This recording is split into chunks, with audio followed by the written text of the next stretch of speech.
Welcome to The Last Hope, everyone. Good to have you here. We don't know if it's the final hope.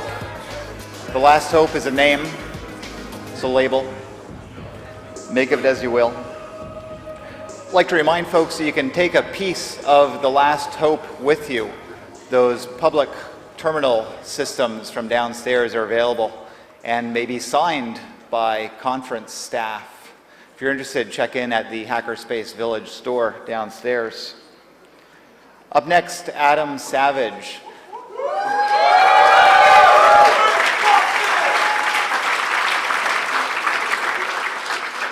So you've heard of him. Adam's one of the two original Mythbusters. He's on Discovery Channel. Has a varied and fascinating background that's in the conference program. He also teaches courses in model design. Here he is.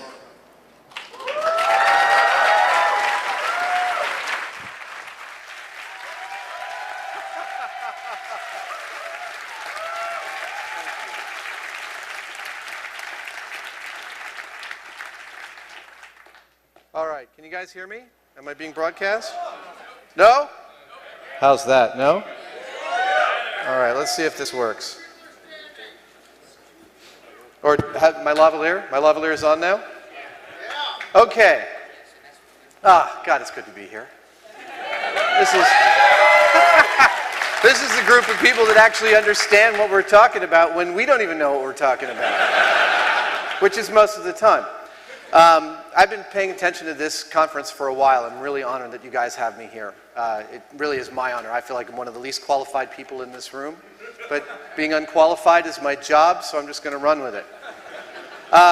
What I have is about a 15-minute, maybe 10 minutes, if I could talk really fast, piece on obsession, discussing my personal obsessions, because I suspect that there's some minor obsessive-compulsive tendencies in the audience.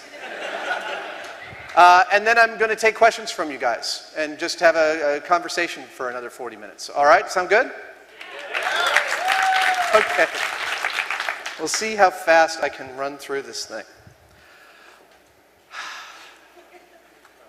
About 4 years ago, The New Yorker did a piece on a cache of dodo skeletons found on the island of Mauritius. Now, Mauritius is a small island off the west coast of Madagascar in the Indian Ocean where the dodo bird was found, discovered, and eventually extinguished by human habitation or rats or whatever your prevailing theory is. Now, this article was about how archaeologists were very excited to find this cache of skeletons because it meant that they might actually be able to assemble a full dodo skeleton for the first time. While museums all over the world have different dodo skeletons, none of them has a complete and whole skeleton from a single dodo, because the dodo went extinct at such a recent time, 1700. Nobody was actually paying attention to extinction as the tragedy that we understand it is now, and nobody saved the bones. Nobody saved all the bones from a single dodo. Everyone's had to assemble theirs from many, many different pieces. Now, this appeals to me. I have a particular obsession with things of a peculiar type of rarity. Things that there's only one of in the world, or maybe no one even knows where the one in the world is. Lost manuscripts, the Necronomicon from Evil Dead. Yeah. Tibetan clay-sealed tablet manuscripts found in caves. The Aristotle's Commedia from The Name of the Rose. Things like this really, really get me going and make me, for some reason, it feeds right into my love of making objects. Because the objects that I make are, of course, one of a kind, because I'm the one that made them. There's like this direct parity between objects of this kind of rarity. And the thing that really got my attention, though, about this article about the dodo birds was this photograph. This photograph was so compelling to me. It was so beautiful. There was so much personality in this skeleton. I could see that this isn't fossilized, that it's real bone. I could see the wire that the conservator used to assemble the skull there around the beak. There was so much story in this piece. And it got to me that I wanted one. Now, I have a little more money now than I used to. And I began looking around on the web. This is actually the dodo skeleton on the island of Mauritius in their tourism museum. It's my favorite. And I began downloading pictures of dodo skeletons from all over the web, museums all over the world. And I wanted to see if anyone sold a replica of one. I figured it was a long shot. I did find this couple that makes them for museums. They charge about $20,000 a piece, and I don't have that much money. But I did manage to gather several hundred pictures into my Creative Projects folder. I think a lot of you have folders like this. It's called Creative Projects. It really is just full-out obsession. Probably 40 gigabytes, 25,000 photos of everything I'm interested in. Rings, decoder rings, right here, that's a pistol ring. You guys have probably seen this online, just like, just checking the same sites. Airplane cockpits, people's workbenches, the ZF-1. Stormtrooper costumes. And I'm going to give up my geek cred. I hand drew this map of Middle-earth for myself.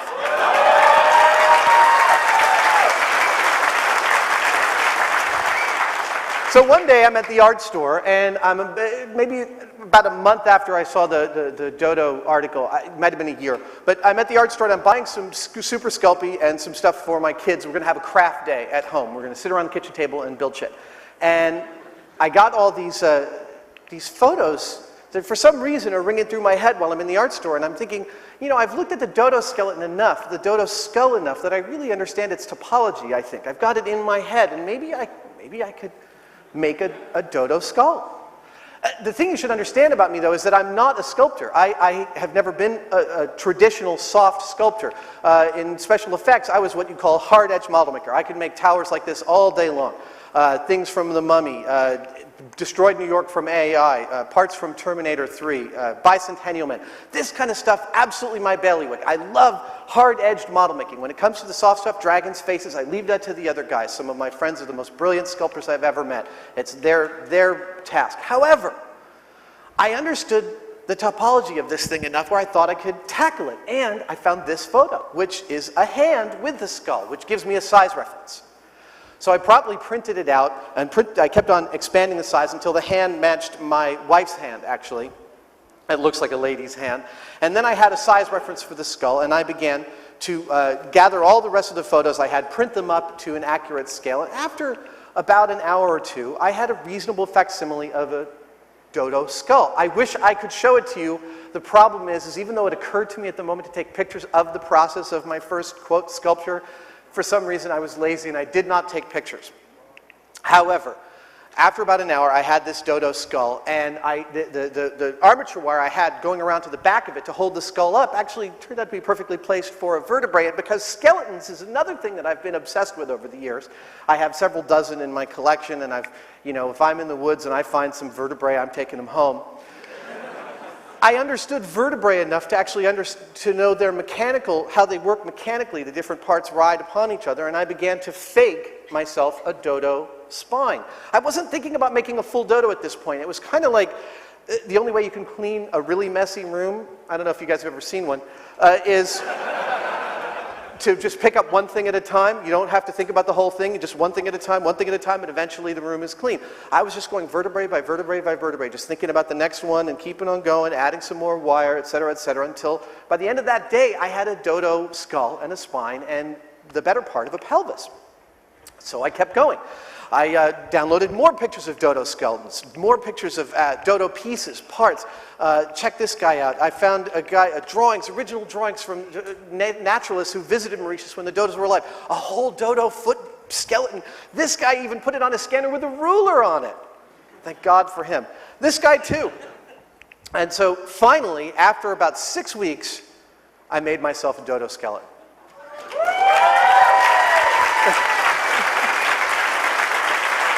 You'll notice, I even went so far as to actually make a museum label, and I had Tap Plastics make me a museum vitrine for it. I don't have the room in my house for it, yet there it is.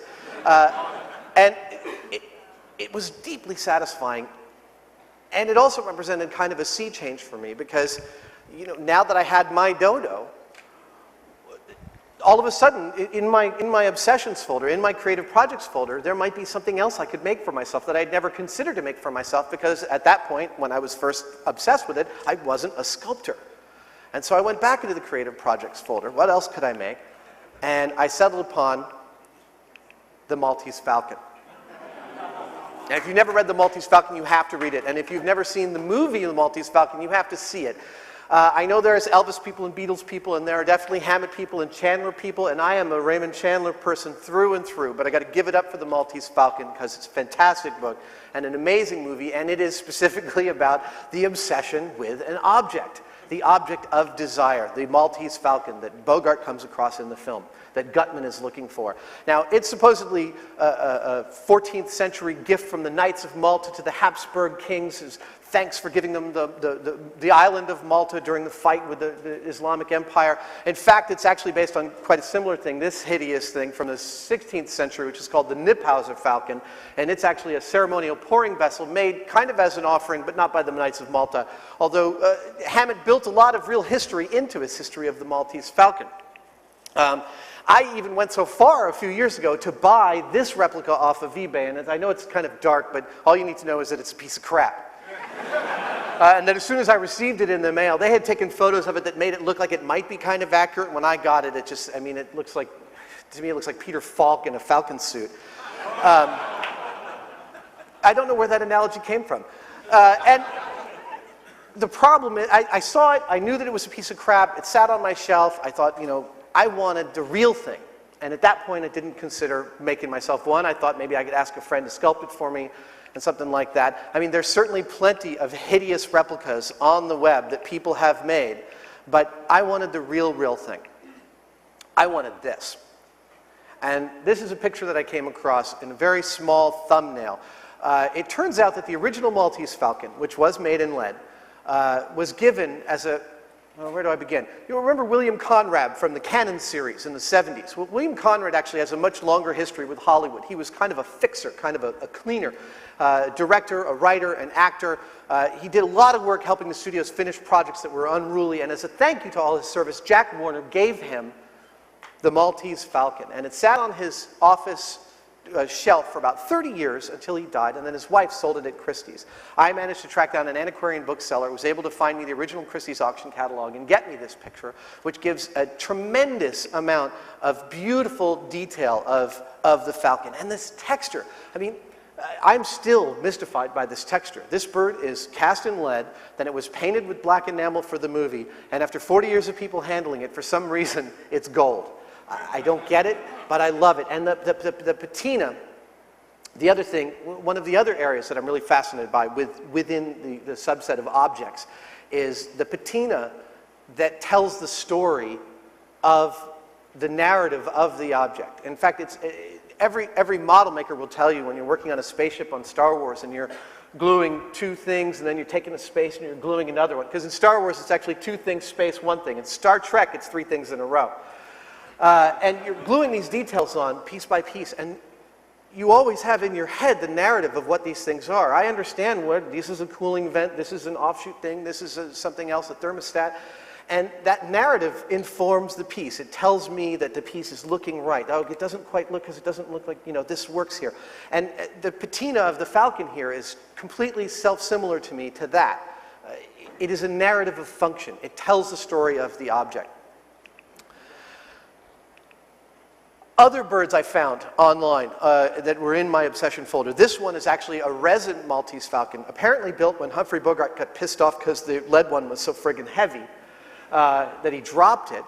This is a resin one found at a New Jersey flea market back about 10 or 11 years ago by a Los Angeles filmmaker who recognized it for what it was. It took him 5 years to authenticate it, which I thought was kind of funny because looking at it, I understood it was authentic the second I saw it because of a bunch of details.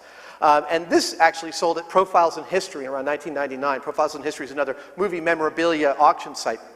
And the best thing that Profiles in History did, if you see there, is that they not only took a photo from the front, but there were photos of both sides and the back. And so now I had all the topological details I needed to really put the whole entirety of the Maltese Falcon in my head and start to make it. So I promptly printed all of these photos up. I know these are lower res, but they gave me what I needed. I printed them up full size because luckily the Christie's auction catalog happened to print the exact size and dimensions of the Falcon. And I began to use these with calipers and sculpting with Super Sculpey my Maltese Falcon. Now, I only have one picture that I took to show to a friend of mine that I took with my eyesight camera on the laptop here. This is me. My wife's watching television. and I'm working on the falcon slowly but surely. Now, the other thing is, because this is only my second sculpture, I don't know how to make it shiny. I don't really know how to make it smooth. It turns out that I'm pretty good at replicating a topology, but I don't know how to get all these correct textures. But I do know how to cheat the correct textures. So I threw it into a vat of rubber, let the rubber harden, pulled out the casting, made a resin casting of that. And now when you want to smooth down a resin casting, you can use Bondo, you can use auto fillers, you can use putties and everything. My preferred thing is actually about 70 coats of this, auto primer. You just keep on spraying it. It drips like hell, but there's nothing that's easier to sand. And when you're done, you hit it with a bunch of quadruple zero steel wool, and you polish it. And I was able, yeah, so as I'm polishing this casting, you know, I'm trying to work on the light kicks. And luckily, in the movie, there's a scene when they've revealed the falcon, they actually spin it on camera really close. So I did screenshots of every frame that the falcon is visible to really replicate. I'm really replicating the light kicks. I'm replicating the lighting in the room and taking a look at my piece as I'm sanding it, as I'm, you know, getting the different planes down until I had this. And there's my Maltese falcon.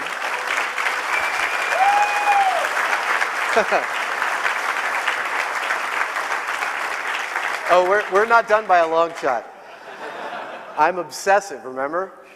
So here I have this thing, which I now realize from the extensive amount of research that I've done, my Google foo and my arrogance tells me this is the most accurate replica of the Maltese falcon that anybody has ever made up until now. And I'm pretty satisfied with it. It's got the shine, it's got all the light kicks, it has a lot of moxie, but it's not quite there because it's too light. The real Maltese falcon weighs 41 pounds. It's lead. I wanted one made out of lead. So I figured, let's start with bronze. I know I want it to be lead. It will eventually be lead. The whole story will end with me having a lead falcon with that patina. But in the meantime, I wanted to work with something that wasn't poisonous. So I had a wax master cast. We had gates put on it. It turned out, anybody here familiar with the Replica Props Forum? Oh, come on. The Replica Props Forum is a group of really good geeks, of people like me collecting, trading information on, and making their own props from movies that they want. Maps from Middle-earth, Stormtrooper costumes, everything. It's a level of, you wouldn't believe how much detail these guys can go into on Luke's lightsaber from Star Wars.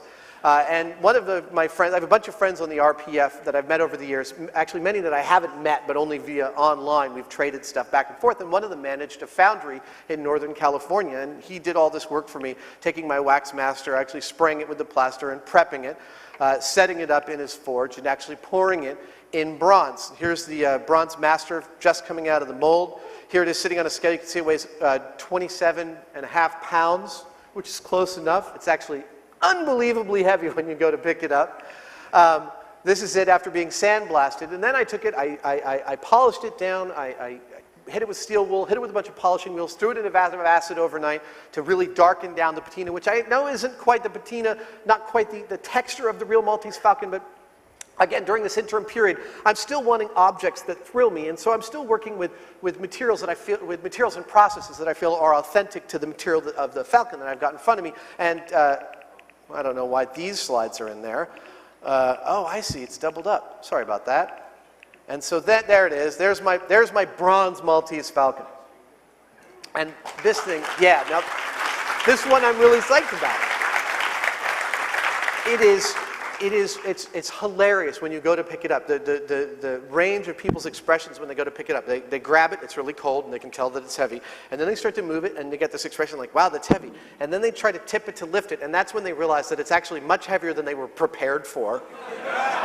And that a good 20% of people who go near it can't even pick it up. It's heavier than anything they handle in the normal course of their daily lives. But again, with this one, and here's the progression. Here's on the left is the piece of crap I bought on eBay. There's my super sculpey falcon. There's my first interim casting. There's my polished one, and there's my bronze one. I don't know if you can see what the problem there is, but there is a big problem, which is if you've ever casted and molded anything, especially big volumetric objects like a falcon like this, you lose a certain amount of size, between 1% and 5%, in each generation of casting. And so when I held up my resin bird, my original super sculpey bird against the bronze bird was 3/4 of an inch too short at the beak. which of course means I hate it. It's nothing but an interim artist proof at this point. So I figure now I have two options. I can either take the original casting of my polished Blackbird, have it laser scanned, have it rapid prototype in some type of deposition or 3D lithography process, and then recast in bronze. Oh, by the way, I'd have it cast up 10% too large so that at each casting procedure, progressing from there, I'd end up with a bronze one of the correct size. And then I'd cast it finally in lead. Or I'd contact either Dr. Gary Milan, the dentist who bought one of the two lead Falcons, or Ron Winston, the man who bought William Conrad's Falcon. Ron Winston's actually the son of Harry Winston, the famous jeweler. And Ron bought William Conrad's Falcon at Christie's. And I met Ron last year. I spoke at the EG conference in Los Angeles, and Ron said, you know, next time you're in New York, give me a call. I'm here in New York. Ron didn't return my call this trip. But what I'm hoping that I can convince him or Gary Milan to do is let me visit the bird.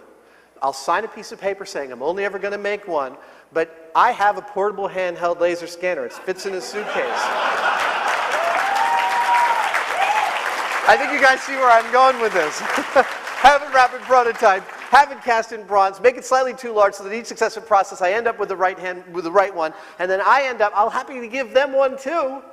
I end up with my Maltese Falcon decked out in lead, and then I can figure out exactly how to do that gold process, that patina. That'll take me another 6 months. Check back with me in a year, and I'll tell you how I'm doing.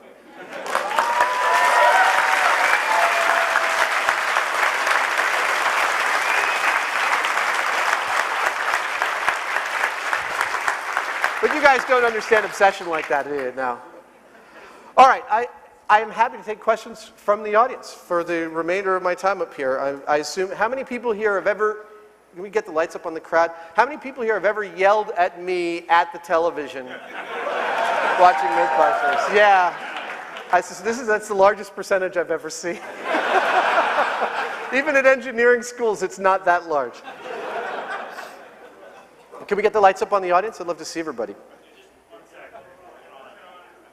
Yeah. What's that? They're going to have a microphone. Okay.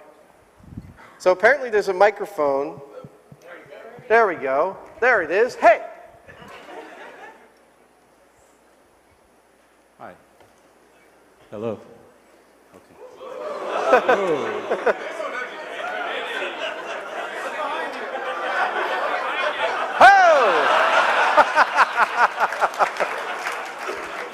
Oh, I love technology. Okay, no one here is going to shoot you for talking. Hold on, about I missed it. Start again. No one here is going to shoot you for talking about this. So I've been curious since around 9/11/2001 why you haven't built a scale model of the World Trade Center with all the I-beams and everything, and let's see what actually would happen. Yeah. Nope. Haven't you been curious to know if you just hit it with a plane and there was a fire all the way near the top, Yeah. if the whole thing would fall down? It's on our list. It's been on our list for a long time. And one of the problems is figuring out a scale and a budget to do it in that is possible within the confines of our show. We have to turn around a myth in 7 days. And that's 7 days to, that's 7 days to build a 60-foot suspension bridge, 7 days to train a goldfish. One's easy, one becomes really hard. And especially when you're scaling the engineering problems, like the 60-foot suspension bridge, probably I consider one of our worst moments on the show. Engineering gets really difficult to scale materials, especially to a degree that's actually satisfying to people. And I wouldn't go near that one unless I was convinced we could do it in a way that was actually convincing to, I don't want to practice to the people that are, I don't want to preach to the choir. I'd want to do it in a reasonable scale and a reasonable size. It is on our list. It is something that we've been thinking about. It's right up there with the Dick Cheney shooting.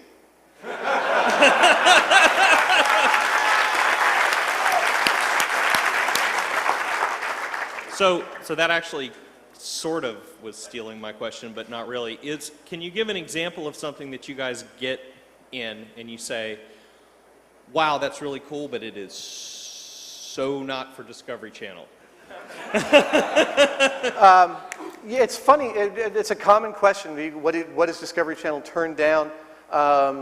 We're often surprised. They let us do most of the racy things we wanted to do, like the Civil War soldier getting shot in the testicle and impregnating a lady. It took a couple of years for us to convince them that we could do that tastefully, but we did. Right now, we're doing an idiom special, and I was able to convince, in the model making industry, you're often working for art directors who are idiots. And I know it's a shocking concept. And when you're working on a model for an art director who's an idiot and the design is terrible, but you've still got to make it look good for the film, we call it turd polishing. And I thought, that's great. Let's do polishing a turd. Is that possible? So we got all the poo in from the San Francisco Zoo just on Friday. The only restriction is that we can't say turd. For some reason, Discovery Standards and Practices requires that we say doo-doo or poo-poo, which is fine. It's funnier. The ones that Discovery ends up turning down that turn out not to be Discovery are the ones which they have a hard time seeing how we could do in an interesting way. I've been wanting to do Monster Cable versus Coat Hanger for years, and they think that's really boring. Green around the CDs, the entropy-reducing boxes that you plug in that make your stereo sound better, all of that crap. I have a whole high-fidelity hour that I've written that Discovery keeps on saying this, it's not visual, it's too boring. We have a whole episode called The Surreal Gourmet, which actually Discovery stole the finale from for our own show. But the Surreal Gourmet was all the different ways to cook food in non-standard ways. Poaching fish in your dishwasher, cooking eggs on your catalytic converter, various ways to safely cook and eat roadkill, finishing off with tenderizing meat with dynamite. And when Discovery saw that, we actually tenderized meat with dynamite late last year. That'll air this fall if it hasn't already. Has tenderizing meat with dynamite aired yet? No. Okay, no. Let's see, they've been saving a ton of our episodes to air starting next week. The Shark Week airs next week, and then it's like 3.5 months of brand new Mythbusters episodes all in a row. Yeah, starting out with taking on the myth that the NASA moon landing was a hoax. Besides the Dick Cheney shooting, which was the only time I was told, no, and please don't make that suggestion again. Discovery has stayed away from things to do. We did jumping on a grenade, which, if you saw it, is a terrible, terrible episode because they turned it into a Hollywood movie myth that people jump on grenades. And the progression is that we did a myth about jumping on grenades. We did it beautifully, succinctly. We put bodies on them, we put helmets on them, we put armor, we put them in refrigerators, and we had all these cutouts in plywood at various distances from the kill zone. We proved the kill zone of a grenade is exactly what we thought it was, except our cutouts were all World War I soldiers with that World War I helmet. And it was going to air the day after the 2004 election. And Discovery felt that because of the Iraq War, that would put them in way too politicized a position for us to be talking about soldiers dying. And they said it would be disrespectful to the soldiers, which I thought was the most asinine thing I've ever heard in my life. And we fought bitterly with them. There was actually a lot of really angry emails going back and forth. Jamie's the one that sends the really angry emails to Discovery. I don't know if anyone read Steve Martin's biography, but John Belushi had this great thing that he told Steve Martin when he first showed up at Saturday Night Live. He said, I only yell at the executives, never the staff. And Jamie and I do the same thing. We do a lot of yelling at the executives. And in the end, they recut it as a Hollywood myth. And what did we get? We got tons of excoriating emails from soldiers saying we disrespected them. And I mean, we forwarded those right off to Discovery and said, you know. Thank you very much. Since I'm standing here, I have to say, as a microbiologist, please revisit food on the floor for 5 seconds. Really? Yeah, too numerous to count is like measuring 480 with a 120 voltmeter. But I don't think we'd come up with any different results. I don't think. Here's the thing. I don't think you would either, but I have a way to test it. Okay. The thing is that we will absolutely revisit when we think we screwed up the results. It's funny. We'll revisit when we screwed up. We won't stand by our results. We don't. I mean, you can't with a data set of 1 and 2 and 5, but we do stand by our methodologies. And I agree some of the methodologies get problematic, but if we're going to come to the same conclusion, there's just not enough meat to do a revisit for it. Even though I love 5-second rules are my all-time favorites. My kids now, they drop candy on the floor and I look at them and they're like, okay. Next question. Gotta say first, thank you for making your small models in movies. I have to say, I've always enjoyed watching small models in movies for miniatures because it just looks a lot more realistic to me. CGI, no matter how good it gets, just does not get that realistic grit you get from actual photons hitting an actual object.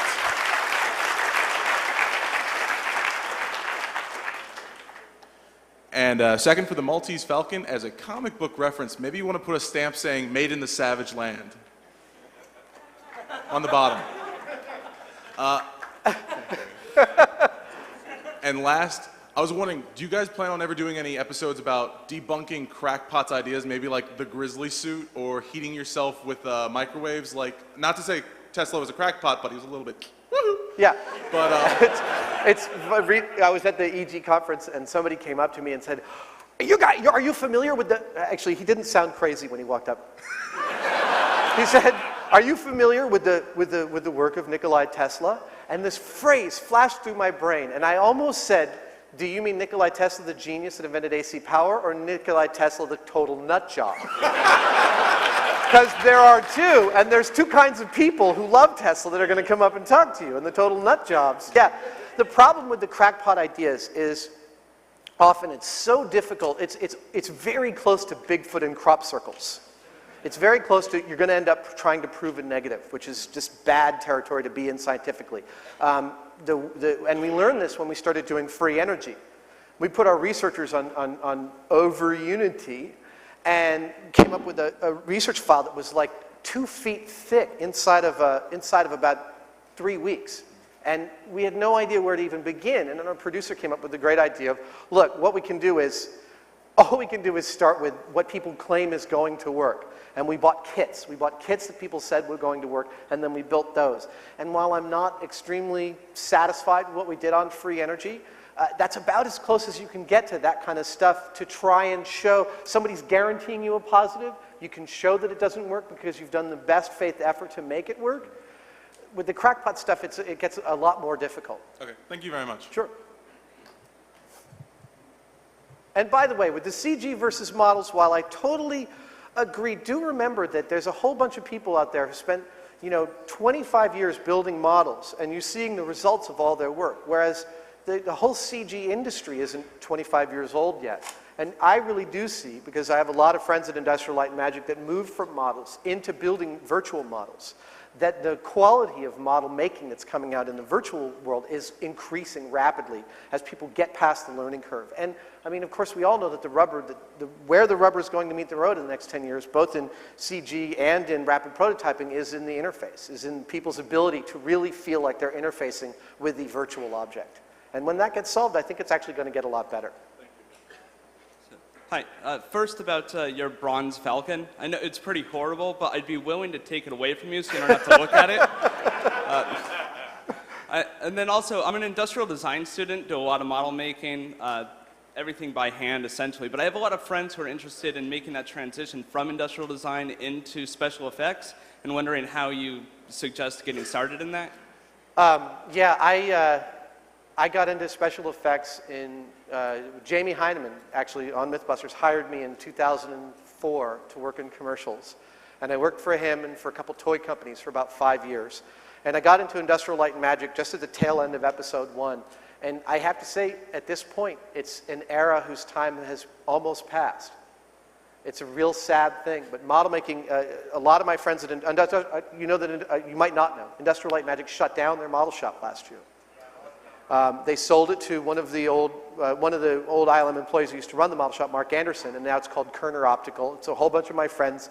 They have a sweetheart deal with ILM. They've got some great office space. They bought all the tools. They bought the laser cutters and all of that.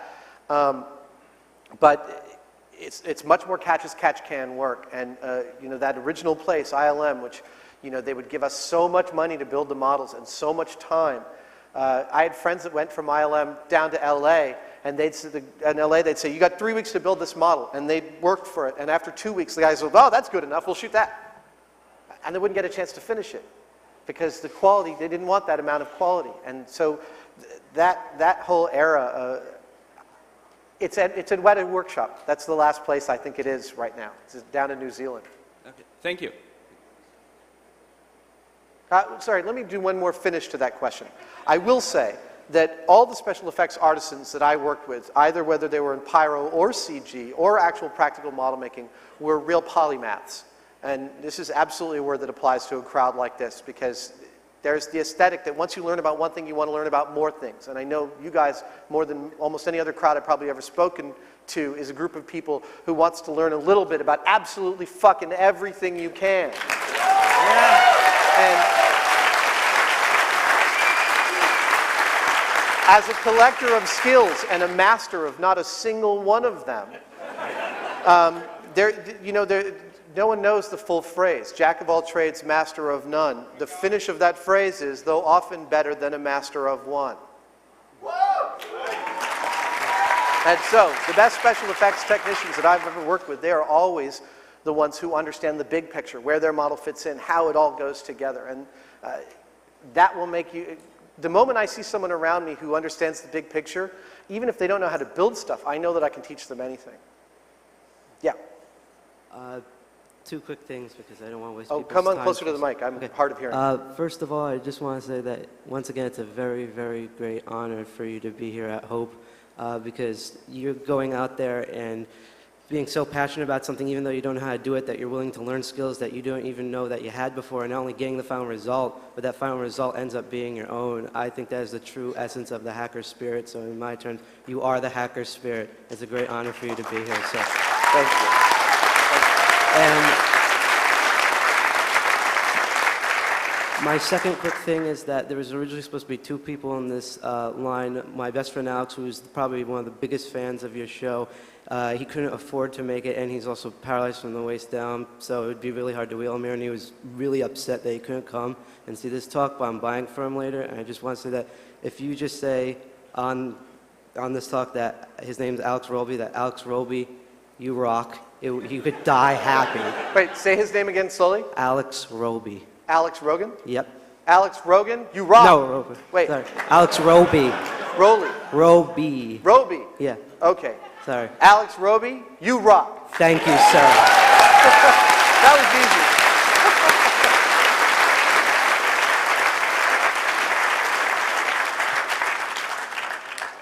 Hey, from the first day your show aired, I was struck by the fact that you guys have succeeded in making science exciting, not just for adults.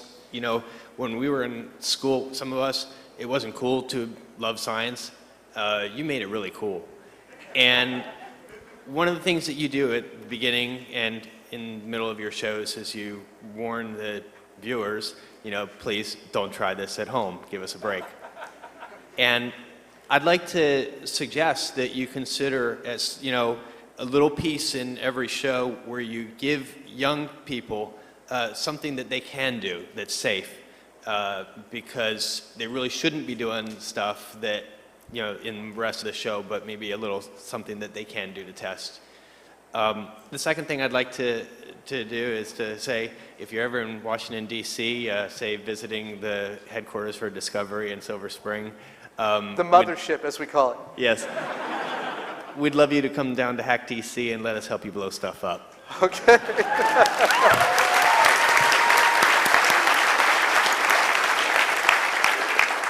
I'll say this about coming up with things that kids can try at home. If we had started out wanting to do a show that inspired kids, we would have never succeeded. The fact is, I think that one of the things that gets people involved is that a lot of what we're doing is dangerous and shouldn't be tried unless there's EMTs standing by and the FBI bomb squad. But there is something that we're, I mean, it almost sounds like a trope to trot out, but it really is true. When I say we stand by our methodology, I really mean that Jamie and I act along with Dan Tapstar, executive producer in Australia, and our director, Alice Dallow, the 4 of us, as a quartet, really shape the stories from the beginning and all the way through to the end. We really shape the stories about how the narrative gets told. And that methodology of critical thinking is the thing that we're hoping to imbue. And every step we take, we make sure it fits into the previous step as best we can that tells a story of discovery. Even if we think we understand what's going to happen, we start with the simplest possible explanation and work up to the complex explanation, because that story is something we want to imbue the viewers with. We're tricking people into thinking scientifically by blowing shit up. I mean, and that is, nobody's emailed us to thank us for our groundbreaking work in urban legend research. Nobody cares about that. Really, everyone understands, there's a tacit understanding, if you really think about it, that this is just a scarecrow on which to hang a show about science and about actually exploring. And that's something we take really seriously every time. And when we try and think about we get asked a lot about experiments you could do that kids could do. And unfortunately, so many of them are often get really boring, like Mentos and soda. I'm really bored of Mentos and soda. And others nobody will allow you to do in schools anymore. I mean, Mr. Wizard was able to take hydrogen and Pringles and blow shit up in the classroom, and nobody's allowed to do that anymore. So that's actually it's a tall order to fill, and I don't think we'll be trying to fill it anytime soon, because again, we're not trying to appeal to kids. That's just a wonderful, wonderful side benefit that we figure as long as we go along the way we are, that'll keep on happening. Well, on that note, when I was in high school, I did get to light the chalkboard on fire, and that was a lot of fun. What I wanted to say was, ever since I saw the first episode of your show, I've been telling people that my dream job would be to work for Mythbusters. What could I possibly do to make that happen? Yeah. We've never gotten that request before. At this point, the turnover on the crew is extremely small, as you can expect. And if opportunities do come up, they'll usually make a big deal of them, and they'll show up on the Discovery message boards or on the Mythbusters fan club boards, and we'll do some kind of show about that. Besides that, there's nothing I can tell you.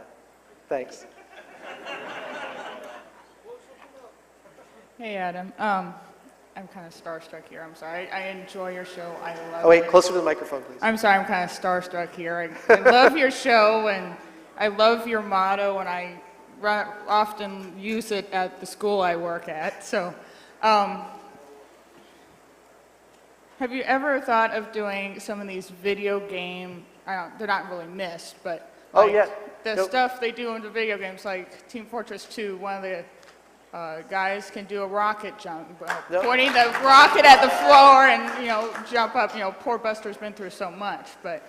Actually, that hadn't occurred to us. That's a good one. We have one on our list for a long time that's just location dependent, called Nintendo versus Pro, in which we take a teenager who's just gotten his driver's license but is really good at a specific driving game, and putting him on the Sears Point Raceway track in the car he's good at driving in the game, because I know that the physics simulators on them are fantastic now. And seeing how well he does against another teenager of a similar skill level who's also just gotten his, and see if the video game actually teaches you better driving, and race him off against a real race car driver. We haven't done that yet. It's been on the list forever. We know it's a nice, quick 3-day story. The problem is it takes renting the track, which is it's expensive, and it just hasn't happened yet, but it will. I'd also like to thank you for coming. It's going to make me even cooler at my school next year. I missed that. I said I'd also like to thank you for coming. It's just, I'm one of the kids call me one of the kids. They don't consider me a teacher. Now you're just going to make me even cooler. Thank you. Hey, Adam. First quick question. What is your weekly budget for fire extinguishers on the show? Well, the fire extinguisher problem is an ongoing one, because it's so much fun to fire those CO2 fire extinguishers. And Jamie's always getting really pissed off about it. Where's the goddamn fire extinguisher that was here? Can somebody please get the, god damn it. Constant, ongoing. Okay. A few questions back.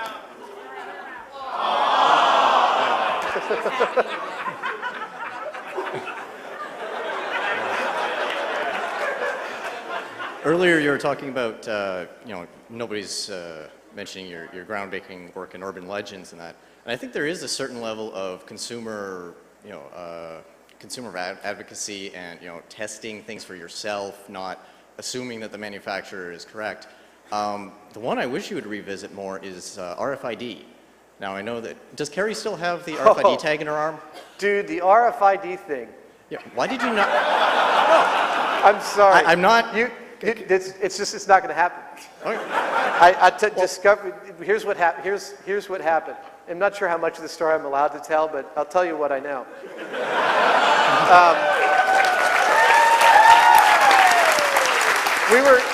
We were going to do RFID, and on several levels, how hackable, how reliable, how trackable, et cetera, et cetera.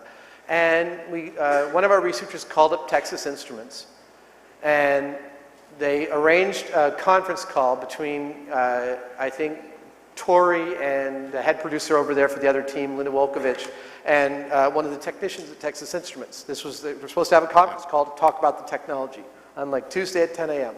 And Tuesday at 10 a.m., Linda and Tori get on the phone, and Texas Instruments comes on, along with Chief Legal Counsel for American Express, Visa, Discover,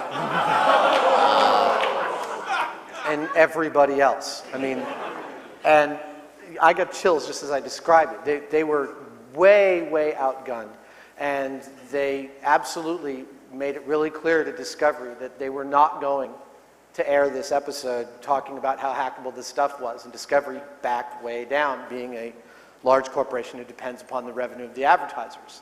And now it's on Discovery's radar. They won't let us go near it. So I'm sorry. No. It's just one of those things. But man, that was a really, Tori still gets a little white when he describes that phone conversation. Well, you do have about 3,000 people in the room who aren't under such legal arrangements with producers, so. So nice.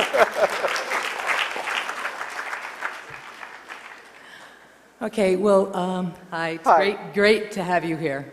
And I've been a fan since the first episode, so it's wonderful.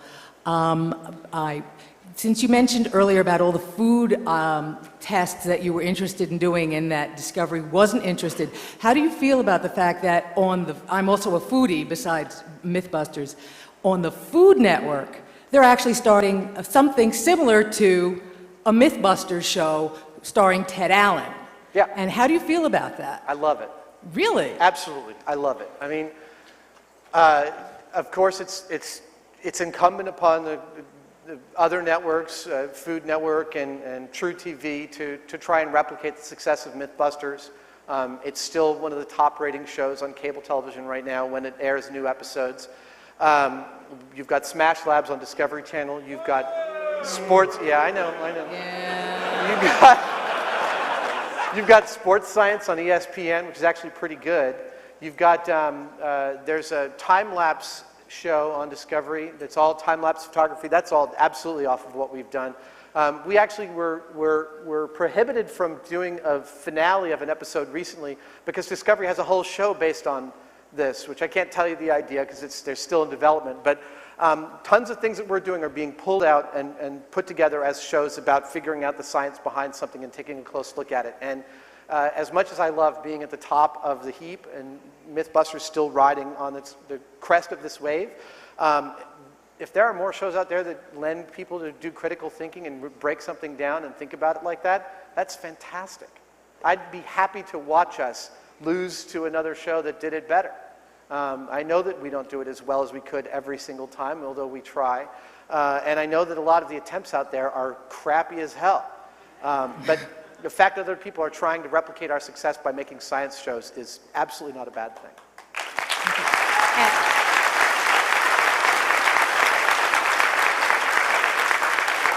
And as a quick follow-up from a New York point of view, as a possible science suggestion, I happen to be at home right now cutting up unglazed ceramic tile to put in my oven to make a better pizza. and there's always obviously commercial pizza stone. And I was wondering if you've ever thought about testing commercial stones versus, this kind of, unglazed, which is better, how to make a better oven, better pizza, and in particular Neapolitan pizza from a New York kind of pizza, and getting a better crust. And this is a New York issue. Because we're all into having this good thin crust pizza. Because if you nailed it, then you could put original Ray's right on the oven. Yeah, this is a New York thing, and of course you always have the chance of getting the oven hot enough. You get to blow up or melt down your oven. There's this show on the Food Network. Yeah, but they won't go that far. The product testing stuff it's territory which we've drifted into before. We have had one episode completely quashed by advertising concerns, and that was, we did a whole episode on teeth whiteners. And we proved that they didn't do squat. The commercial ones, not the process. We compare them to the process that your dentist does, which actually does do something. And we showed that none of them matched up to the claims they made on the boxes. And it spent 6 months with the discovery lawyers, and they had way too many Colgate and all those guys say, even though we didn't name any of the products, the discovery put that episode on the vault, and they won't let us show it.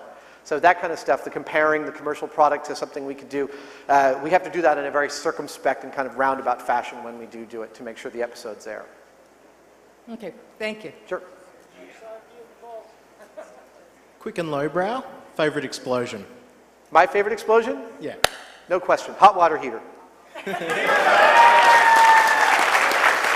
Here, wait. Oh, no, I don't have, wait, I have something for you here. Wait a second. You guys want to see, I know you do. Here's okay, I'll give you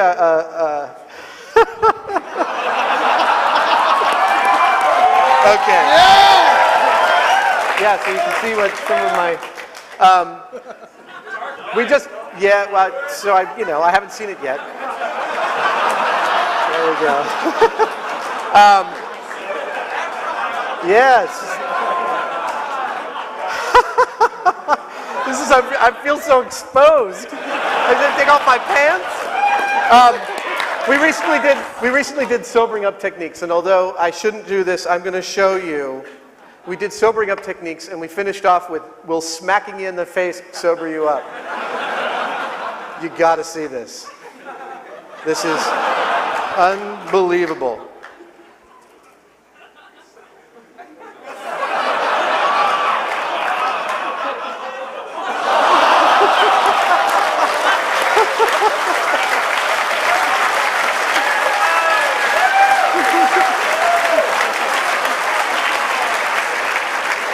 And then we also did vigorous exercise.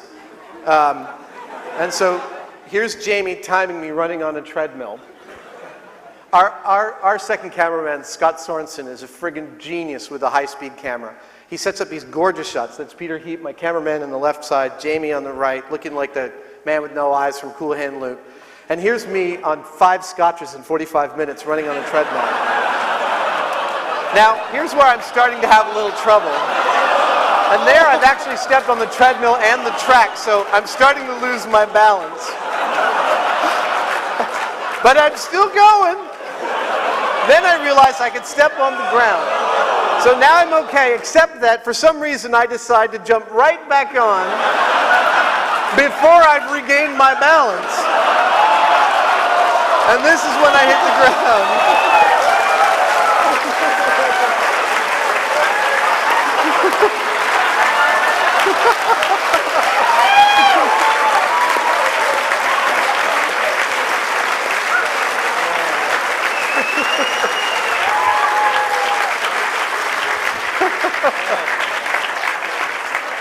There you go. Okay, next question. You said before in your speech that you do actually like to do redactions and all that, retest things and all that. I'm one person that tries to watch as much as I can, but sometimes I can't. The one test that I've seen that always was stuck out of my head was the American Graffiti blowing the rear axle out. Yeah. Has there been a redo of that, No. or And are we you totally planning screwed on that it? one up. I know we did. We didn't use the correct car. The correct car, at that point, that was the very first season. So our budgets were really low. That cop car cost us, I think, $3,000, and that was a freaking deal. And the classic car that was that police car, I can't remember what it was exactly now, but I know that we didn't have the right one, and this rear axle. We tried to get one that was close, but at that point we were on such a shoestring. We only had 2 researchers. We totally messed it up. Yeah, we might end up doing it again someday. It hasn't been on the list, but now it is. Thank you. Sure. Yes, I know you get a lot of emails complaining about the way you do things, but do you ever get emails from scientists or engineers saying, I saw your show, I've been working on this, let's get together for a patent, journal entry, something like that? Anything gone on further? Yeah, actually, that's the vast majority of the feedback that we get is, and even if I don't read the discovery boards, because I just don't want to put myself up for that kind of abuse. Same reason I don't read the Slashdot comments. But whenever somebody excoriates us for screwing something up and not knowing what we're doing, the people that rally to our defense are the working scientists. And at this point, Jamie and I have been consulted and congratulated by everybody, Sandia Labs, Oak Ridge, Lawrence Livermore, NASA. I mean, from every FBI, everywhere you can imagine, scientists have come out of the woodwork and not only asked us how we did certain things. I mean, one of the very first, my first favorite explosion was explosive decompression. We fired the bullet through the fuselage of an airplane and blew it up. No, we didn't blow it up, but then later on we blew it up to show that firing bullets through the fuselage won't do squat. And we immediately, after that episode aired, we got a call from one of the head scientists at the Oak Ridge Ballistic Labs, the U.S. government's ballistic testing facility, and he said, not only have we been trying to do that experiment for 10 years, we've been trying to raise the money to perform that experiment because nobody knew how that was going to turn out. But you guys did exactly what we had outlined. You got exactly the results we were imagining that we would get, and can we borrow your footage to use? And those are some of my favorite episodes, the ones where we got the science exactly right. Have there been any products or practices out there that you're aware of that came as a result of your show then? Are there any products or scientific practices that came around as a result of one of your shows? I have no idea. I know that every time I'm in the airport, air marshals seek me out to tell me that their wives now feel safer to fly. Knowing their husbands are traveling with a pistol on their belt, they feel safe because they know the pistol won't do anything. But I don't know. That's a good question. I think that about wraps it up for me. I'm sorry, you 4 guys who've been waiting. Thank you so much. It's been my honor to speak to you guys. Thank you. Well, I'll take care of your computer. Okay. Follow me.